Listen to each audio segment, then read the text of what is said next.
नमस्कार। दिन भर की बड़ी खबरों में आपका स्वागत है। मैं हूं दामिनी। इस बुलेटिन में आज बात होगी पश्चिम बंगाल के पूर्व मुख्य सचिव पर आई मुसीबत की, 12वीं की परीक्षाओं को लेकर राज्यों के फैसले की, जानेंगे रिटायर्ड अधिकारियों के लिए क्या है सरकार का आदेश और विधानसभा चुनाव में कैसे हारी कांग्रेस। बात करेंगे 5G पर क्यों उठ रहे हैं सवाल, नेपाल के सुप्रीम कोर्ट को क्यों बदलनी पड़ी संवैधानिक पीठ की बेंच और बुलेटिन के आखिर में बात आखिर गूगल क्यों नहीं मान रहा सरकार के नए IT नियम।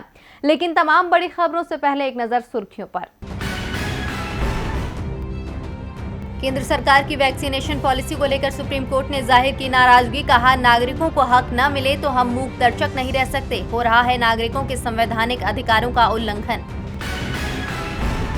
जल्द भारत आएंगे कई विदेशी वैक्सीन, DCGI ने दोबारा ट्रायल वाला नियम हटाया, फाइजर और मॉडर्ना की वैक्सीन के जल्दी भारत में आने की उम्मीद बढ़ी। केरल विधानसभा में निःशुल्क टीके की मांग का प्रस्ताव हुआ पारित, केंद्र सभी राज्यों को फ्री में दे वैक्सीन। राज्य में टीके की भारी कमी के बीच सरकार की ओर से विधानसभा में रखा गया प्रस्ताव। योगी आदित्यनाथ के नेतृत्व में ही 2022 के विधानसभा चुनावों में उतरेगी बीजेपी, विधायकों की नाराजगी के बीच पार्टी ने योगी पर ही दांव लगाने के दिए संकेत। महामारी के बीच पार्टी के कई विधायकों ने योगी के नेतृत्व पर उठाए थे सवाल। और शेयर बाजार में दूसरे दिन भी उतार चढ़ाव का दौर जारी, सेंसेक्स 85 अंकों की गिरावट के साथ 51,849 पर हुआ बंद, निफ्टी 1 अंक की तेजी के साथ 15,576 पर हुआ बंद। सुर्खियों के बाद बात आज की बड़ी खबर की। पश्चिम बंगाल की ममता सरकार के साथ केंद्र की मोदी सरकार की लड़ाई थमती नहीं दिख रही है। न तो ममता झुकने को तैयार है और न ही केंद्र सरकार पीछे हटती दिख रही है। यास तूफान के बाद सियासत का मुख्य केंद्र पश्चिम बंगाल के पूर्व मुख्य सचिव अलापन बंदोपाध्याय बन गए हैं। केंद्र उन्हें एक नोटिस के बाद दूसरा नोटिस भेज रहा है तो ममता खुलकर अलापन के समर्थन में आ गई हैं, जिन्हें ममता ने अपनी सरकार का सलाहकार भी बना दिया है। तो क्यों केंद्र अलापन से है नाराज, देखिए ये रिपोर्ट। बंगाल के पूर्व मुख्य सचिव और मुख्यमंत्री ममता बनर्जी के मुख्य सलाहकार अलापन बंदोपाध्याय ने केंद्रीय गृह मंत्रालय की ओर से भेजे गए कारण बताओ नोटिस का जवाब दे दिया है। अलापन ने अपने जवाब में कहा है कि मैंने दायित्व पालन में कभी किसी तरह की कोताही नहीं बरती है, हमेशा पूरी जिम्मेदारी के साथ अपना काम किया है। अलापन भले ही दावा कर रहे हैं कि उन्होंने कुछ भी गलत नहीं किया, लेकिन केंद्रीय गृह मंत्रालय के नोटिस की जो भाषा थी उसमें साफ है कि केंद्र अलापन को माफ करने को तैयार नहीं है। दूसरी ओर पश्चिम बंगाल की CM ममता बनर्जी ने भी साफ कर दिया है कि हम अलापन के साथ खड़े रहेंगे। बंगाल सरकार अलापन बंदोपाध्याय का हर कदम पर साथ देगी। लेकिन ममता से जब अलापन को दिए गए नोटिस को लेकर सवाल किया गया तो उन्होंने कहा कि इस मामले पर वो फिलहाल कुछ नहीं बोलेंगी। तृणमूल कांग्रेस के राज्यसभा सदस्य सुखेंदु शेखर राय ने अलापन को केंद्र की ओर से भेजे गए नोटिस को ही गलत करार दिया। उन्होंने कहा था कि पूर्व मुख्य सचिव के खिलाफ नोटिस नहीं लाया जा सकता। केंद्र सरकार ने जो नोटिस भेजा था उसमें कहा गया था कि प्रधानमंत्री द्वारा कलाई कुंडा एयरफोर्स बेस पर चक्रवात यास से बंगाल को पहुंचे नुकसान का आकलन के लिए बुलाई गई बैठक में मुख्य सचिव ने प्रधानमंत्री को इंतजार क्यों कराया और बाद में बैठक छोड़कर चले गए। केंद्र और राज्य की लड़ाई में अलापन मुश्किल में है। मामला सियासत का है। सियासत देश में 12वीं की परीक्षाओं को लेकर भी चल रही थी। सवाल था कि महामारी की दूसरी लहर के बीच छात्रों को मजबूर क्यों किया जा रहा है कि वो परीक्षा देने आए। CBSE बोर्ड ने तो परीक्षाएं रद्द कर दी, अब कई और बोर्ड भी इस राह पर चल पड़े हैं। लेकिन छात्रों के मन में सवाल है कि उन्हें पास तो किया जा रहा है, लेकिन अंक कैसे मिलेंगे, देखिए रिपोर्ट। CBSE ICSE के बाद अब राज्य बोर्डों के ऊपर भी दबाव बढ़ने लगा है कि छात्रों के हित में वो भी 12वीं की बोर्ड परीक्षाओं को रद्द कर दे और सभी छात्रों को बिना परीक्षा दिए ही पास कर दें। लेकिन छात्रों को मार्क्स किस आधार पर दिए जाएं? जब से PM मोदी ने CBSE 12वीं बोर्ड की परीक्षाओं को रद्द करने का फैसला लिया है, तब से ये सवाल हर किसी के जहन में उठ रहे हैं। हालांकि अभी तक शिक्षा विभाग और CBSE ने ये तय नहीं किया है कि अब आगे क्या होगा, लेकिन PM मोदी ने बैठक में CBSE के अफसरों से कहा कि 12वीं कक्षा के छात्रों के रिजल्ट को मानदंडों के अनुसार समयबद्ध तरीके से तैयार किया जाए। साथ ही CBSE बोर्ड से ये सहूलियत देने के लिए भी कहा गया है कि अगर कोई छात्र अपने रिजल्ट से संतुष्ट नहीं होता तो उसे ऑफलाइन एग्जाम का पूरा मौका दिया जाए। लेकिन ऐसा सिर्फ उन्हीं हालात में होगा जब महामारी को लेकर स्थितियां सामान्य होंगी।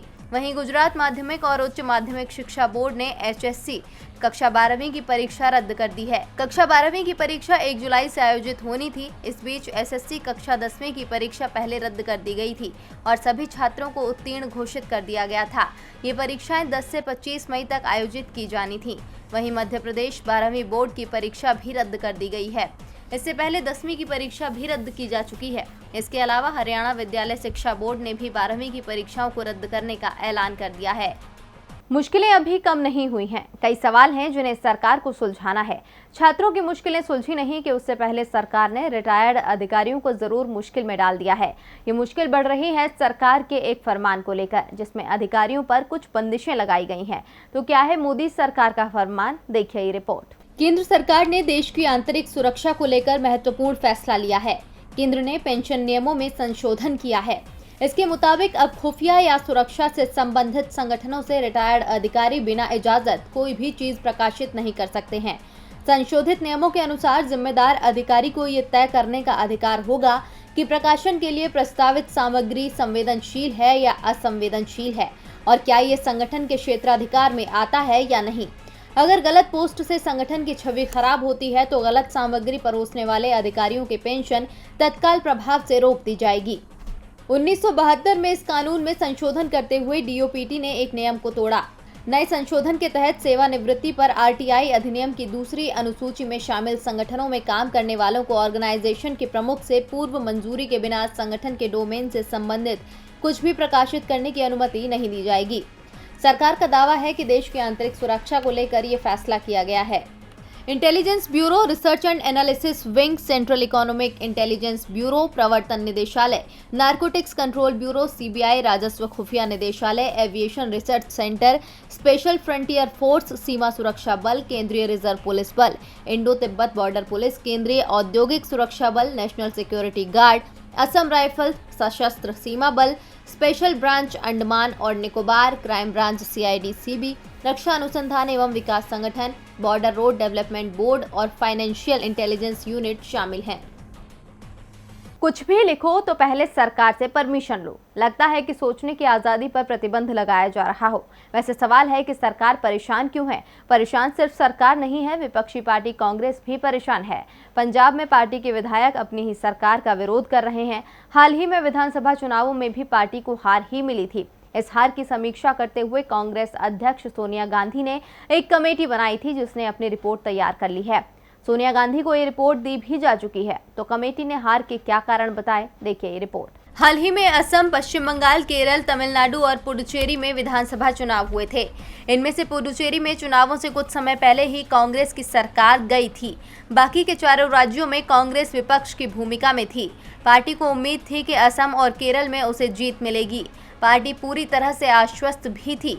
तमिलनाडु में भी जीत की पूरी उम्मीद थी, लेकिन कांग्रेस जिस गठबंधन के साथ तमिलनाडु में विधानसभा चुनाव लड़ रही थी उसका नेतृत्व DMK के हाथों में था। जब चुनाव परिणाम आए तो कांग्रेस को सभी राज्यों में हार का सामना करना पड़ा। सिर्फ तमिलनाडु से ही उसे राहत मिली, जहां कांग्रेस की सीटें बढ़ी, साथ ही उसके गठबंधन को 2/3 बहुमत भी हासिल हो गया। लेकिन केरल और असम की हार कांग्रेस को परेशान करने वाली रही। इस हार की समीक्षा के लिए कांग्रेस की कार्यकारी अध्यक्ष सोनिया गांधी ने अशोक चव्हाण की अध्यक्षता में एक कमेटी का गठन किया था, जिसमें सलमान खुर्शीद, मनीष तिवारी, विंसेंट पाला और ज्योति मणि को शामिल किया गया था। इस कमेटी ने अपनी रिपोर्ट सोनिया गांधी को सौंप दी है। कमेटी ने हार के कई कारण बताए हैं। समिति ने कहा कि असम सहित कोई भी राज्य अंदरूनी लड़ाई से अछूता नहीं है। केरल अंदरूनी लड़ाई की सूची में शीर्ष पर है, जहां ओमान चांडी और रमेश चेन्नीथल्ला के नेतृत्व में 2 गुट एक दूसरे को हराने में लगे हुए थे। असम में AIUDF के साथ गठबंधन हार की मुख्य वजह रहा। कुछ क्षेत्रों में इस गठबंधन का लाभ भी मिला, लेकिन पूरे असम की बात की जाए तो AIUDF के साथ गठबंधन का फायदा कम और नुकसान ज्यादा हुआ। चुनाव प्रचार और गठबंधन पर फैसला करते हुए कहा कि ऊपरी असम के मुद्दों पर ध्यान नहीं दिया गया, जहां की अधिकांश सीटें BJP ने जीत लीं। पश्चिम बंगाल में गठबंधन तैयार करने में बहुत देर कर दी गई। तब तक भाजपा और TMC के बीच वोटों का बंटवारा हो चुका था। बंगाल के प्रदेश अध्यक्ष बिना चर्चा के ही एक तरफा फैसला ले रहे थे, जिससे पार्टी के स्थानीय नेता नाराज थे। कमेटी की ओर से टिकट वितरण में हुई गलतियों को भी हार का एक बड़ा कारण माना। लेकिन गुटबाजी सबसे बड़ी वजह रही जिससे पार्टी को हार मिली। कांग्रेस की अंतरिम अध्यक्ष सोनिया गांधी ने 11 मई को विधानसभा चुनावों में पार्टी की हार के कारणों का विश्लेषण करने के लिए ये समिति बनाई थी। सोनिया गांधी ने CWC की बैठक में कहा था, हमें स्पष्ट रूप से ये समझने की जरूरत है कि हम केरल और असम में मौजूदा सरकारों को हटाने में विफल क्यों रहे और हमने पश्चिम बंगाल पूरी तरह से खाली कर दिया। कांग्रेस की कमेटी हार के लिए गुटबाजी और गलत निर्णय को मुख्य कारण मान रही है। अगले साल की शुरुआत में फिर 5 राज्यों में विधानसभा चुनाव है और कांग्रेस शायद इससे सबक लेगी। कांग्रेस में अब इसे लेकर मंथन चलेगा। दूसरी ओर बॉलीवुड अभिनेत्री जूही चावला ने कोर्ट से मांग की है कि 5G नेटवर्क को लेकर मंथन करना चाहिए क्योंकि इससे लोगों को बड़ा नुकसान हो सकता है। जूही चावला ने इसे लेकर हाईकोर्ट में याचिका भी दायर की। तो क्या है इस याचिका में, देखिए ये रिपोर्ट। एक्ट्रेस जूही चावला ने 5G दूरसंचार प्रौद्योगिकी से जुड़े स्वास्थ्य जोखिमों पर दिल्ली उच्च न्यायालय में एक मुकदमा दायर किया है। अपनी याचिका में जूही चावला ने इससे होने वाले दुष्प्रभावों पर थोड़ा शोध करने का आग्रह किया। सुनवाई से पहले जूही ने आज सुबह ही इंस्टाग्राम पर इस बारे में बात की कि 5G के साथ रेडिएशन तेजी से कैसे बढ़ेगा और रुचि रखने वाले लोगों से 2 जून को दिल्ली उच्च न्यायालय में होने वाली पहली वर्चुअल सुनवाई में उनके साथ शामिल होने का अनुरोध किया। हिंदी और अंग्रेजी में एक इंस्टाग्राम वीडियो में बोलते हुए जूही ने कहा, लोग मुझसे पूछ रहे हैं कि मैं अचानक क्यों उठी और मुकदमा दायर किया। मैं उन्हें बताना चाहती हूं कि मैं आज नहीं उठी। मैं बोल रही हूं पिछले 10 वर्षों से विकिरण, सुरक्षित सेलफोन का उपयोग, सेलफोन टावर विकिरण और जितना संभव हो सके जागरूकता फैलाने की कोशिश की। वहीं दिल्ली हाईकोर्ट ने अभिनेत्री जूही चावला को कहा कि वो देश में 5G वायरलेस नेटवर्क स्थापित करने के खिलाफ दायर अपनी याचिका पर एक संक्षिप्त नोट दाखिल करें। अब सभी की नजरें इस बात पर हैं कि कोर्ट इसे लेकर क्या फैसला देता है। वैसे केंद्र सरकार 5G नेटवर्क को लेकर आगे बढ़ चुकी है। दिल्ली हाईकोर्ट को फैसला देना है कि देश में क्या 5G नेटवर्क का इस्तेमाल शुरू करने का सही वक्त है या फिर इंतजार करना चाहिए। अब देखना है कि कोर्ट क्या फैसला देता है। कोर्ट के फैसले पर नजर नेपाल में भी लगी हुई है। दरअसल नेपाल में राष्ट्रपति विद्या देवी भंडारी द्वारा संसद भंग किए जाने के फैसले को लेकर सुनवाई होनी है, लेकिन अब इस सुनवाई के लिए बनाई बेंच पर ही सवाल उठ गए। 2 न्यायाधीशों ने सुनवाई कर रही संवैधानिक बेंच से खुद को अलग कर लिया। तो क्यों उठे न्यायाधीशों पर सवाल और कब से शुरू होगी सुनवाई, देखिए ये रिपोर्ट। नेपाल की राष्ट्रपति विद्या देवी भंडारी ने 275 सदस्यीय प्रतिनिधि सभा को 22 मई को 5 महीनों में दूसरी बार भंग कर दिया था। राष्ट्रपति ने यह फैसला प्रधानमंत्री KP शर्मा ओली की सरकार से सलाह के बाद लिया था। KP शर्मा ओली ने प्रतिनिधि सभा में बहुमत भी साबित नहीं किया था। एक अल्पमत सरकार की सलाह पर नेपाल की प्रतिनिधि सभा यानी नेपाल की संसद को भंग करने के खिलाफ कई याचिकाएं सुप्रीम कोर्ट में दायर की गई थीं, जिस पर सुनवाई के लिए चीफ जस्टिस चोलेंद्र शमशेर राणा ने अपनी अध्यक्षता वाली 5 सदस्यीय संवैधानिक बेंच का गठन किया था। लेकिन इस बेंच में शामिल जस्टिस तेज बहादुर केसी और जस्टिस बाम कुमार श्रेष्ठ को लेकर सवाल खड़े हो गए थे।